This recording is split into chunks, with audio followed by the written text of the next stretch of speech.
Hello, this is Esther Park, and welcome back to Spring 2014. Again, this is BDA News, and we are informing you about the news that are surrounding you this week.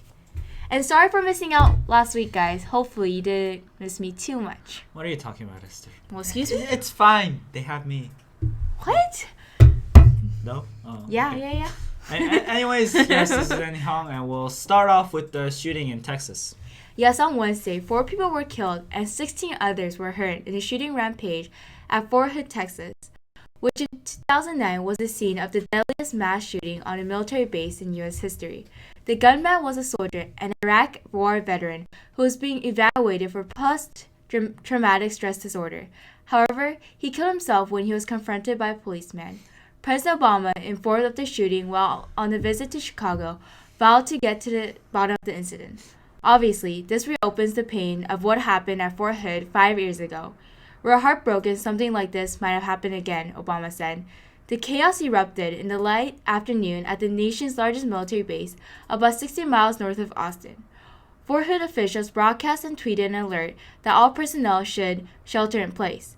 The base remained on lockdown until just before 9 p.m. when a siren sounded the all clear. Many families and relatives were relieved for their family members, but there were also families who grieved for their lost ones. We hope that these incidents do not repeat, for this was the second time at the exact place. All the international events really kept us from focusing on the problems back home, one of which, if you remember, is gun control.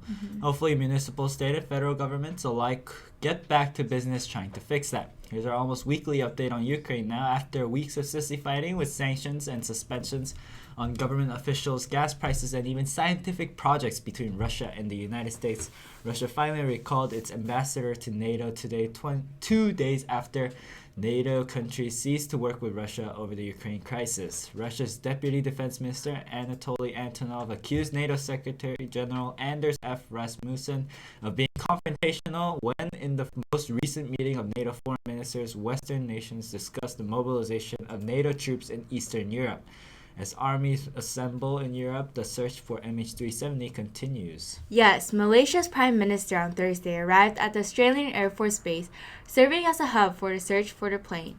He met with his Australian counterpart, Tony Abbott, near the west coast city of Perth, and received a briefing by Angus Houston, the head of the joint agency coordinating the search. Nobb's trip to Perth reinforced the reality that Australia may take responsibility of the search. Malaysia is still responsible for the families and friends who are facing this tragedy. On Wednesday, however, officials warned that the investigation may never come up with an answer of why the Boeing 777 disappeared on March 8th. And last week we brought you the news of Turkey's restrictions on Twitter and YouTube. However, Turkey's highest court ruled on Wednesday that the block on Twitter violated freedoms of expression and mandated that the government lift the ban on the social media website, which it did 1 day after the ruling. Prime Minister Erdogan of Turkey banned Twitter a little more than 2 weeks ago on March 20 after numerous recordings suggesting corruption in Erdogan's inner circles were leaked out into the site. Erdogan has been seen recently by many as almost despotic, slowly increasing the powers of the central government while purging the police force. Had he refused to comply to the court's demand to repeal the ban on Twitter and thus come directly into conflict with the judicial system in Turkey, well, that wouldn't paint a pretty picture. Pakistan former President Pervez Musharraf narrowly escaped an attempt on his life on the way home from the hospital yesterday when a bomb set up along his route home failed to hit his target. This is not the first time the former president has survived such an attempt. According to the Associated Press, police official Mohammed Hayat said that the blast went off along the road Musharraf had traveled on when he was heading to his Islamabad home from the military hospital in Rawalpindi. No group has yet taken responsibility for the attack.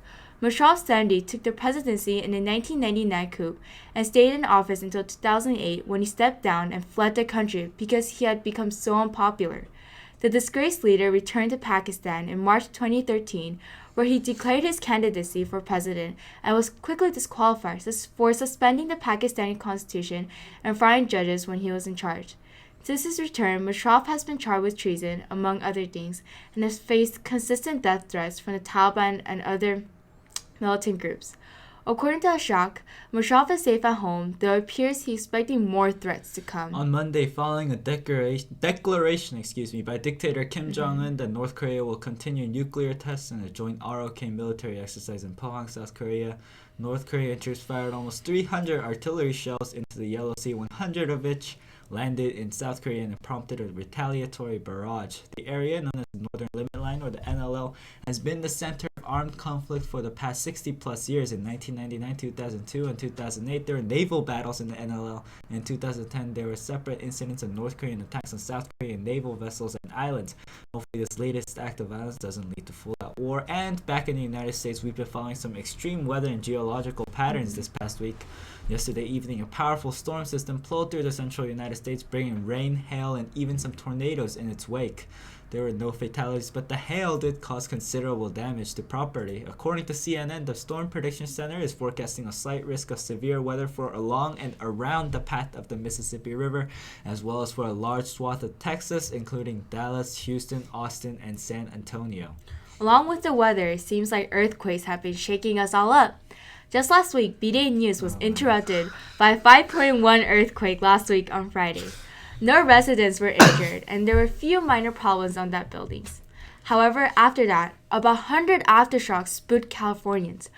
Not only the earthquakes were happening in California, but also they hit Chile with a strong 8.2 quake that struck off the coast of northern Chile on Tuesday. This triggered small landslides and tsunami, which killed at least 5 people. Mark Simons, a geophysicist at Caltech, said, "We're expecting a potentially even larger earthquake. I recommend that we all ready ourselves just in case there's another earthquake. Or we can go on a little vacation to the East Coast." Well, now the real problem is that there are rumors that the enormous, when I mean enormous, I mean absolutely enormous volcano that we call Yellowstone National Park is about to blow. Yellowstone basically sits on top of a thin layer of rock that separates us from a colossal reservoir of magma, which, if it erupts, will bury most of the United States with ash and blot out the sun with volcanic gases, thus bringing about an ice age. This kind of eruption happened 3 times in the last 2.1 million years, the most recent one being 640,000 years ago. On Sunday, a 4.7 magnitude earthquake struck the region, and ever since then, bison has been seen quote-unquote fleeing the area. These events led many to speculate another cataclysmic event on the way, a prediction that has fortunately been discounted by most experts.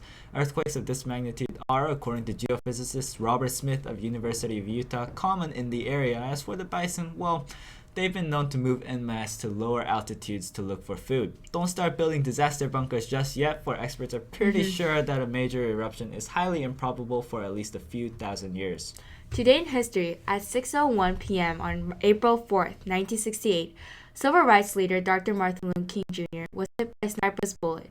King had been standing on the balcony in front of his room at the Lawrence Motel in Memphis, Tennessee, when without warning he was shot. The .30 caliber rifle entered King's right cheek, traveled through his neck, and finally stopped at his shoulder blade. King was immediately taken to a nearby hospital, but was pronounced dead at 7:05 p.m. Violence and controversy followed. In outrage of the murder, many blacks took to the streets across the United States in a massive wave of riots. The FBI investigated the crime, but many believed them partially or fully responsible for the assassination. An escaped convict by the name of James Earl Ray was arrested, but many people, including some of Martin Luther King Jr.'s own family, believed he was innocent. And finally, we have our science news. In 1994, astronomer Carl Sagan coined the term the pale blue dot to describe our planet, mostly because, let's be honest, the Earth's oceans make the planet look blue for the most part. However, the Earth is not the only place in the solar system that has water. Jupiter's moon Europa is believed to have vast oceans of liquid water underneath miles of ice that cover the surface. And Saturn's moon Titan supposedly has far more water than the Earth's oceans, except frozen solid due to the extreme cold. Well, now the club has a new member. Enceladus, another one of Saturn's many moons, has been confirmed to have liquid water under the thick surface ice. Scientists were pretty sure that Enceladus has oceans since 2005 when they found geysers of ice crystals on the moon's south pole. Liquid water is essential for life on our planet, so who knows, there might be something milling around in those oceans as we speak right now. That was BDA Top 10 News for this week. I'm Andy Hong. And this is Esther Park. Hopefully everyone's on their spring break. Well, at least I'm not, yeah. And this is our final break before our finals. Hopefully you guys are keeping up with your grades. And seniors, congratulations. Hope you got into colleges you got accepted to. Hopefully senioritis didn't hit you too hard. Oh yeah, Isaac got senioritis, so no local news. I'm just kidding. Yeah, so we'll see you all next week. No, but there's really no local news. Yeah, there's no local news. See ya.